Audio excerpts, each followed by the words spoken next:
Les tsukumogami sont des objets, outils ou artefacts qui, ayant atteint ou dépassé les 100 ans d'existence, obtiendraient une âme et se changeraient en yokai.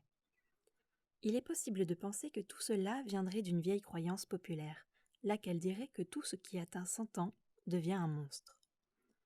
On retrouve cette vision pour les chats, les kitsune et quelques autres yokai. Pour revenir aux tsukumogami, ils peuvent être de toutes sortes: paravents, tapis, épées, ombrelles ou encore kimono. Ils ne sont pas à confondre avec les objets qui ont été possédés.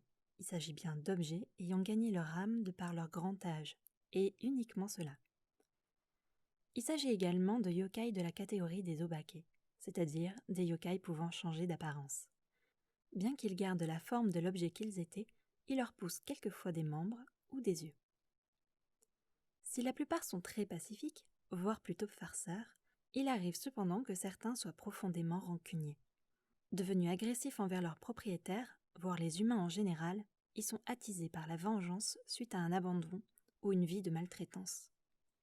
Tout cela a longtemps inspiré de la crainte, et c'est pourquoi nombre d'humains décidaient très souvent de se débarrasser des objets anciens, juste avant leur 100e anniversaire, comme de la vaisselle familiale ou de vieux outils.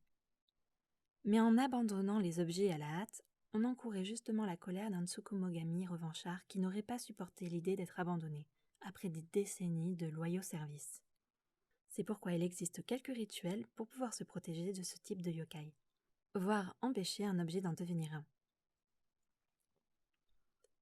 S'il fallait retenir une morale de ce yokai, prenez le temps de choyer vos affaires. Elles ne vous en seront que reconnaissantes, yokai ou pas.